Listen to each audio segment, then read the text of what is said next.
Bonjour voyageur, te voilà à la bibliothèque de Babel, endroit où est entreposé tout le savoir de l'humanité. Je me nomme Légéré, et je serai ton guide tout le long de ton voyage. Dis-moi les premiers mots qui te viennent à l'esprit, afin que je puisse te guider là où tu dois te rendre.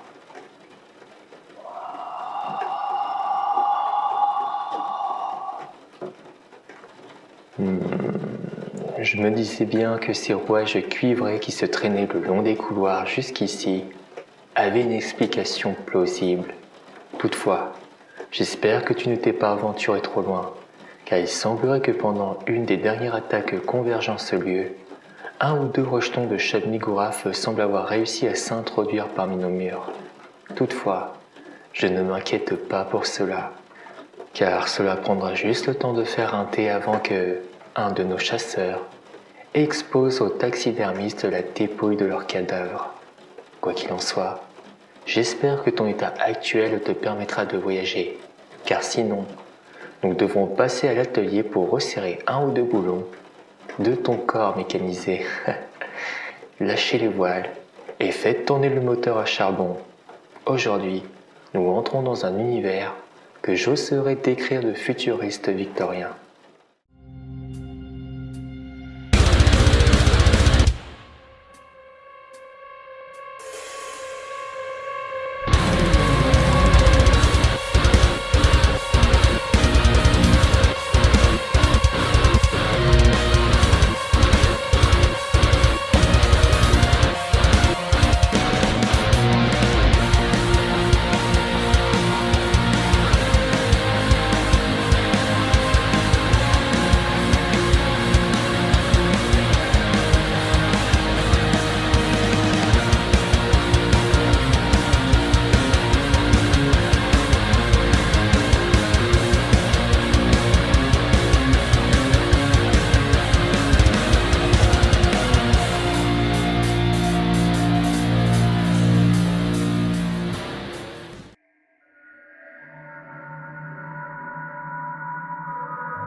Si aujourd'hui, je devais afficher un genre que j'affectionne peut-être plus que les autres, ça serait sans surprise celui du cyberpunk comme vous aviez pu le constater.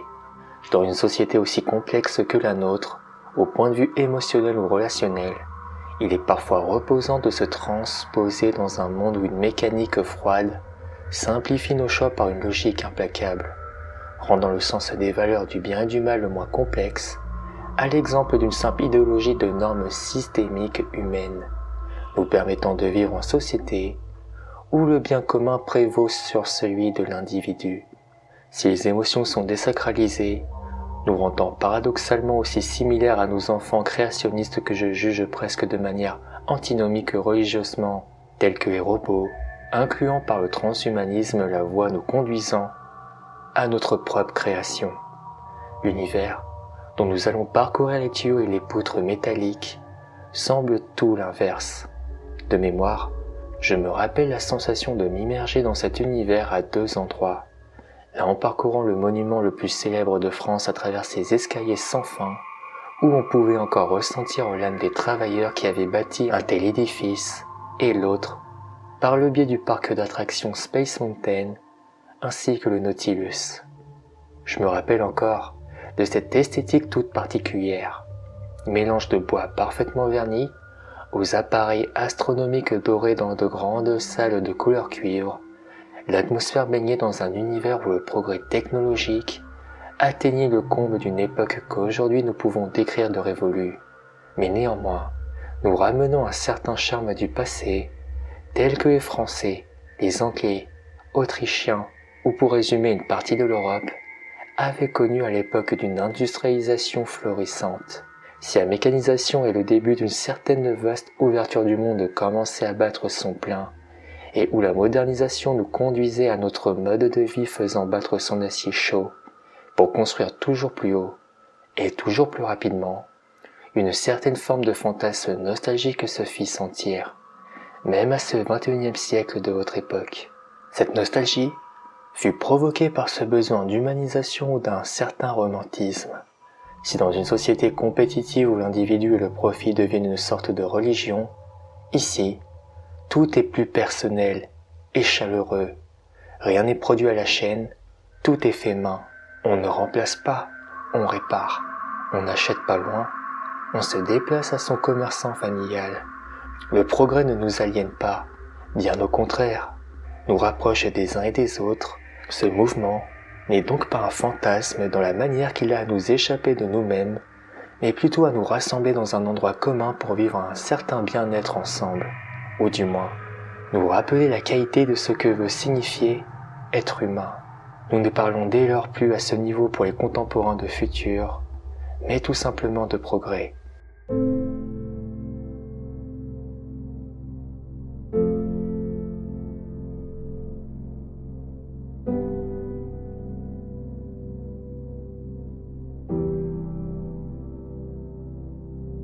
Le steampunk, comme nous l'avons évoqué, est à mon sens un mouvement essentiellement littéraire ou un genre uchronique, dans le sens où il aurait pu être une réalité imprégnée de fantasmes, qui, si nous complétons cette définition brève, combine l'esthétique et la technologie du 19e siècle avec des éléments futuristes.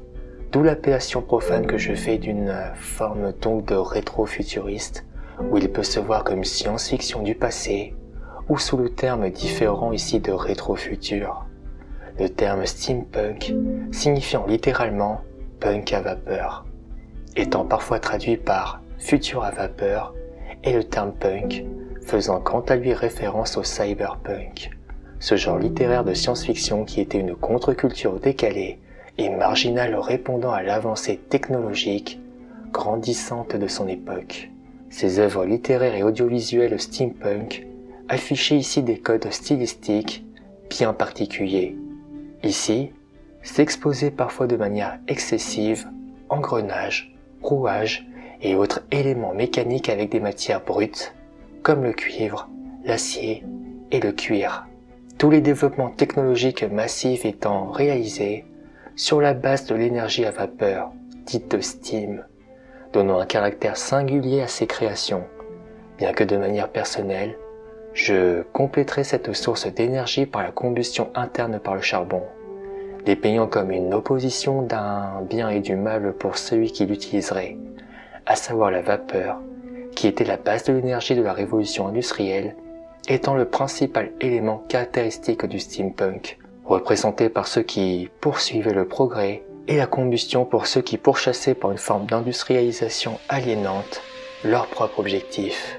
Les protagonistes étant soit des rebelles, qui ne s'arrêtaient pas à ce qu'on leur demandait d'être, de faire, et qui allaient jusqu'au bout de leurs convictions, n'étant, comme vous l'avez compris, pas toujours tout à fait en accord avec la loi, bien que ce n'était pas forcément systématique. Du voyou au grand cœur jusqu'au savant fou. Cette technologie, mise en scène dans cet univers, était généralement aussi avancée que celle de votre monde moderne, sauf qu'elle utilisait la vapeur comme source d'énergie, et non pas l'électricité, le gaz ou le pétrole. En conséquence, la technologie steampunk adoptait une apparence rétro qui rappelle sans équivoque l'époque de la révolution industrielle. Pour compléter le sujet, les auteurs dits modernes s'étaient fondés sur les créations de cette époque, telles l'aérostation à vapeur de Henri Giffard, le plongeur de Bourgeois et Brun, premier sous-marin propulsé par moteur, le premier scaphandre autonome de Benoît Rouquayrol et Auguste Desnerose, l'arsenal steampunk, Thorsten Nordenfeld, le char du Tsar, le steam tank de l'armée américaine, des projets improbables aux tenues expérimentales de l'armée française, l'aviation à vapeur de Clément Ader, les œuvres de José Mosselli, Dans la guerre des océans et la fin d'Ila, les revues américaines avec Popular Science, Popular Mechanics, Modern Mechanics et Science and Mechanics, les uchronies militaires d'Emil Bryant, alias Capitaine Denrit, le tramway à air comprimé de Louis Mekarski et l'air du vent de Pierre Bammel. Comme le dit si bien Douglas Feverling, le steampunk est un genre qui imagine jusqu'à quel point le passé aurait pu être différent si le futur était arrivé plus tôt. L'esthétisme du steampunk, vous l'aurez compris, ne fut pas sorti de nulle part, et remonté à l'époque des écrivains victoriens du 19e siècle, aux fondateurs de la science-fiction, à l'instar de H.G. Wells, de La machine à explorer le temps, de Jules Verne avec 20 milieux sous les mers, L'invention diabolique de Karel Zeman ou La machine à explorer le temps de George Pal. Mais d'autres influences s'y incorpora comme L'homme fumé des prairies de l'écrivain américain Edward S. Ellis, constituant l'un des fleurons des Edisonades, proto-science-fiction mettant en scène des inventeurs sur le modèle du pionnier scientifique Thomas Edison notamment. Toutefois, il avait créé un imaginaire sans pour autant en être le fondateur, car c'est au cours de la dernière décennie, dans les années 80 plus précisément, que le steampunk avait développé sa propre culture, prenant les caractéristiques intéressantes de ses écrivains pour construire un univers, dont le code esthétique fut grandement influencé par ces derniers. À l'origine, il s'agissait comme vous l'avez vu d'un genre littéraire, clairement fantastique, et le terme steampunk avait été créé et popularisé par K.W. Jeter et ses acolytes James Baylock et Tim Powers en 1987, afin de différencier leur œuvre des autres auteurs de science-fiction et en référence parodique au cyberpunk déjà existant. Cela étant dit, une des principales différences entre le steampunk et la science-fiction des auteurs d'anticipation du 19e siècle comme Albert Robida, qualifié de proto-steampunk par les puristes, résidait dans la présence d'éléments anachroniques plus tardifs comme les ordinateurs ou les manipulations génétiques qui n'existaient évidemment pas à l'époque.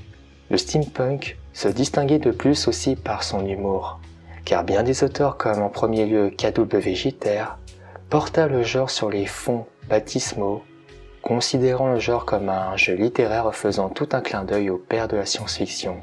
Du roman fantastique et du roman d'aventure extraordinaire, et de reprendre le titre de la fabuleuse collection des œuvres de Jules Verne. Parmi les œuvres fondatrices françaises historiques du genre, on pouvait sans doute citer aussi, en remontant au début du XXe siècle, les anticipations militaires d'Emile Bryant, surnommé Capitaine Denritt. Le genre se raccrochait alors à une longue tradition linéaire qui jouait sur les rapports de la fiction et de la machine. Mary Shelley, Jules Verne, Mark Twain et H.G. Wells développaient déjà les thèmes de l'artifice ou de l'automate, le dispositif littéraire du récit fantastique se reflétant dans les ruses et les pièges d'inquiétantes mécaniques, échappant au contrôle de leur inventeur. C'est sur la scène des théâtres que la machine fut entrée en littérature. D'ailleurs, le dramaturge Pierre Corneille, en 1960, la machinerie des théâtres fut perçue comme une métaphore de cet autre engin qu'était une intrigue, comme en témoigne l'expression Deus ex machina, étant une locution latine qu'on pouvait traduire par « Dieu sorti de la machine », qui d'un aspect linguistique était une invention d'une divinité étant à même de dénouer de manière impromptue une situation désespérée. L'expression pouvait être étendue à toute résolution d'histoire qui ne suivait pas la logique interne du récit, mais permettant au dramaturge de conclure sa pièce de la manière qu'il désirait. Elle pouvait cependant désigner également une simple représentation sur scène d'une divinité. Quoi qu'il en soit, le steampunk systématisait et industrialisait la puissance littéraire de la machine et de ses représentations, rendant hommage de manière flagrante à l'ère industrielle, car historiquement, le 19e siècle avait connu le développement de l'industrialisation grâce notamment à l'urbanisation, aux avancées technologiques et aux télécommunications. Le mouvement steampunk, prenant alors en compte cette structure comme point de départ, et imaginait un 19e siècle encore plus futuriste, donnant lieu à des inventions d'inspiration victorienne, telles que les avions à vapeur ou les ordinateurs mécaniques par exemple. En France, plusieurs auteurs se mirent alors au genre dès la fin des années 90 et gagnaient un regain de popularité de manière progressive, s'étendant à tous les arts tels que les illustrations, photographie, mode vestimentaire, musique, création d'objets, etc. La première apparition du terme steampunk datait de 1987, dans une lettre de l'écrivain américain Kevin Jeter adressée au magazine Locus. En plaisantant, l'auteur utilisait ce mot pour définir les fictions victoriennes qu'il décrivait avec ses acolytes Tim Powers et James Blaylock. Le terme punk était surtout là pour faire office de référence parodique au cyberpunk déjà vu, car l'idéologie libertaire du punk était beaucoup moins prononcée dans le steampunk que dans le cyberpunk. De simples plaisanteries Le steampunk devint à votre époque un genre à part entière, présent sur tous les supports culturels comme le cinéma, les séries ou les jeux vidéo, et c'est également un art de vivre pour certains. Mais nous verrons cela un peu plus loin. L'univers steampunk adopta alors un style rétro déjanté qui mélangeait une technologie moderne avec comme source d'énergie la vapeur.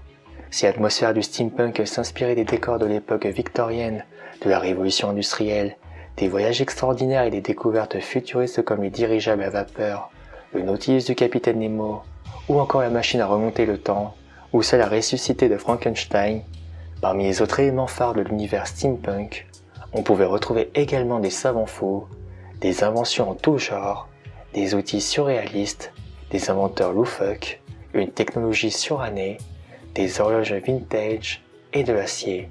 Le steampunk avait donné naissance par la suite à 2 catégories d'œuvres, dont celles qui créaient leur propre univers en obéissant aux contraintes fixées par les pionniers du genre, Powers, Blaylock, Gibson et Sterling, et de Stableford, et celles qui se voulaient systématiquement référentielles. Ces derniers, exploitant l'environnement littéraire et culturel de l'époque victorienne pour mettre en scène des personnalités réelles ou imaginaires, ainsi, l'univers steampunk intégra souvent des mythes de l'ère victorienne, à l'image de Sherlock Holmes, Dracula, Jack l'Éventreur ou encore Dorian Gray, se déroulant généralement pour la majorité des cas à Londres ou à Paris, ou avec des décors très similaires de l'époque, par exemple avec des bâtiments haussmanniens ou londoniens. L'univers des époques victoriennes et édouardiennes, d'avant la Première Guerre mondiale, restait l'un des décors favoris du genre. Néanmoins, esthétiquement, rappelons que 3 périodes influencèrent fortement le genre steampunk. La révolution industrielle en Angleterre à partir de 1760, la guerre de sécession aux États-Unis de 1861 à 1865 et la Belle Époque en France de 1871 à 1914. Toutefois, si l'inspiration venait de l'époque victorienne, les vêtements steampunk mélangeaient aussi le style gothique, burlesque, mais aussi rétro-futuriste. Voyons comment la frontière de la fiction et la réalité pouvait se faire par les amoureux du genre.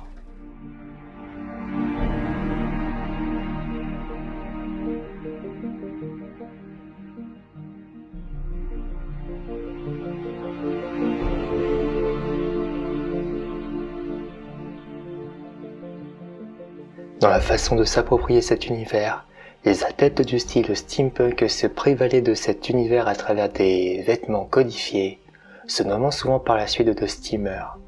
Étant généralement des personnes très créatives et dotées d'une grande imagination, ayant la volonté de se démarquer, et qui savent comment combiner la mode de l'ère victorienne avec des éléments inspirés de la machine à vapeur, afin de créer un style unique et original. Même si chacun laissait libre à leur imagination singulière, à titre d'exemple, leur tenue comprenait habituellement dans leur composition un chapeau haut de forme, d'une paire de lunettes de soleil rondes, d'une robe bustier à manches longues, d'une jupe ou d'un pantalon ou de bijoux en laiton type pendentif, montre à gousset, boucles d'oreilles, bagues, etc. Les femmes portaient une robe de l'époque victorienne entourée d'un corset vintage harmonisé par des chaussures adéquates, comme des bottes en cuir, des bottines à talons ou des cuissardes à lacets dotées pour la plupart d'ornements en métal. Les couleurs les plus utilisées dans une garde-robe féminine steampunk étaient les couleurs sombres et chaudes telles que le marron, le rouge, le noir, etc.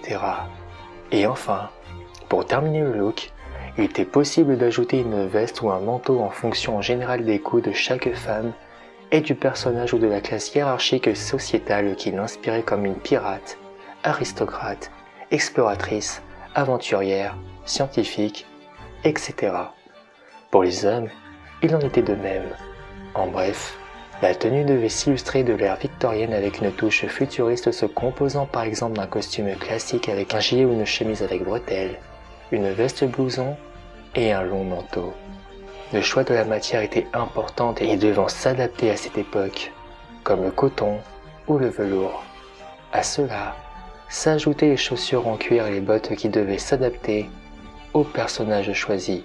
Cela dit, homme ou femme, Il ne fallait pas oublier que les vêtements steampunk devaient divertir la personne qui les portait pour tout en même temps séduire le spectateur, car avant d'être pour certains un mode de vie, il était avant tout un divertissement. La créativité s'exprimant le plus par les accessoires comme les plus basiques à l'image des chapeaux et des gants mitaines de tissu ou de cuir, et d'une manière plus exubérante, si j'ose dire, le steampunk pouvait aller au-delà de ce qui était commun mais propre à son genre, comme par exemple intégrer des matériaux propres aux machines à vapeur ou réaliser un tatouage steampunk à base d'engrenages.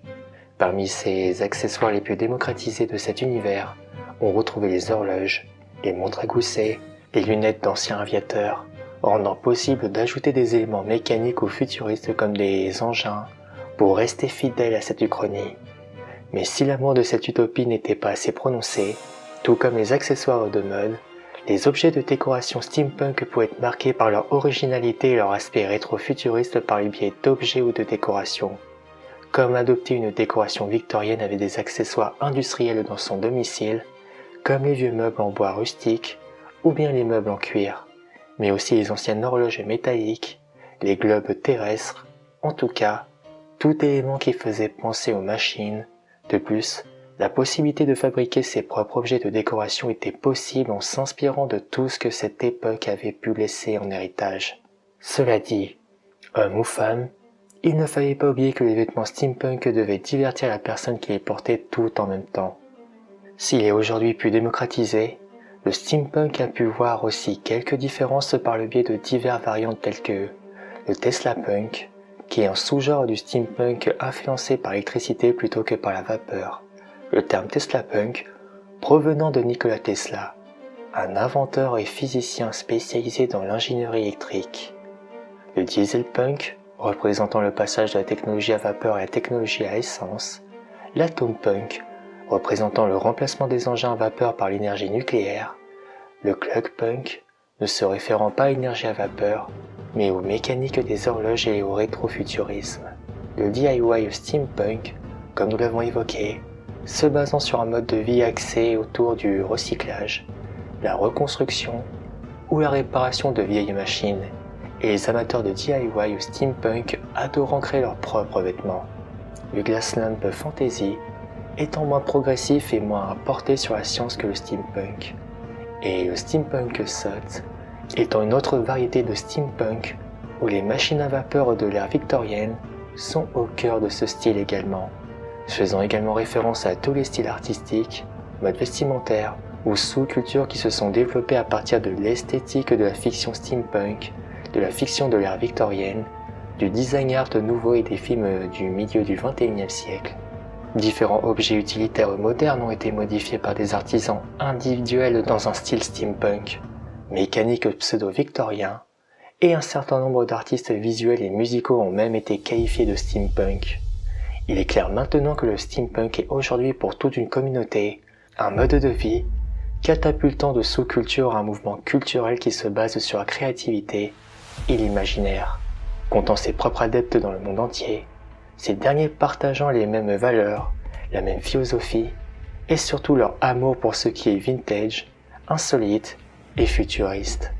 En d'autres termes, cette communauté aime combiner le passé avec le futur d'une manière créative, en toute liberté, et leur objectif étant de pouvoir tirer parti de ce qui est bon dans les deux mondes et de l'intégrer au présent. La communauté steampunk sont des adeptes d'une philosophie d'aventure et de romance, étant autonomes, créatifs et préférant la fabrication, les DIY, ainsi que la réutilisation qui dépeint parfaitement l'essence de ce mouvement, que l'on peut catégoriser de romantique. Le mot steampunk reste encore assez méconnu pour le grand public. Par contre, le genre et son esthétique sont familiers dans l'esprit commun à travers différentes œuvres. Parmi elles, des œuvres cinématographiques avaient à juste titre rendu le steampunk populaire. Nous pensons spécialement à la Ligue des Gentlemen Extraordinaires ou encore à We Wild West, et de manière beaucoup plus actuelle, où dans cette adaptation au cinéma, et utilisaient des inventions anachroniques pour combattre leurs adversaires. Un autre support qui magnifie ce milieu, faisant de multiples apparitions vidéoludiques, le BioShock Infinite étant un parfait représentant du genre. L'histoire du jeu, se déroulant dans une ville flottante dans les airs en l'an 1912, dont la réalisation impeccable et son scénario passionnant marqua profondément les esprits. Ou bien, dans une autre série émotionnelle très prenante et humaine et plus actuelle, comme Arcane, ou dans la cité de Piltover, deux orphelines grandissant de manière différente dans un monde où tout est nuancé par les ambitions et désirs de chacun, conduisant à des confrontations où chacun a des raisons de se battre. Ici, le code graphique transpire par tous ses pores le steampunk jusqu'au bas-fond de la basse ville. Ces œuvres ne sont pas totalement fidèles au code du steampunk, mais ils ont au moins le mérite de dévoiler l'atmosphère de cet univers emblématique. Dans un autre genre, les mangas et animes steampunk sont également des œuvres particulièrement inspirantes pour ressentir l'ambiance rétro-futuriste, et en 1986, Le Château dans le ciel des studios Ghibli, réalisé par Hayao Miyazaki, possédait aussi tous les codes du steampunk avec une esthétique inspirée de l'ère industrielle anglaise de la fin du 19e siècle. Et c'est ici que le voyage se termine. J'espère t'avoir renseigné sur ce que tu es venu chercher et je dois te laisser à présent, car je dois aller dans l'aile droite de la bibliothèque de Babel afin d'avoir le compte-rendu du chasseur traquant les pauvres rejetons qui grouillaient à travers nos rangées d'archives. Il ne me reste plus qu'à te souhaiter bon voyage. À ma droite se trouve une sortie où un dirigeable t'attend. Petit cadeau de ma part. Quoi qu'il en soit, n'hésite pas à revenir, si toutefois, le destin te conduit à réapparaître entre nos murs. Dans la retranscription papier de l'œuvre de l'esprit, une oreille sera toujours la bienvenue pour le conteur que je suis.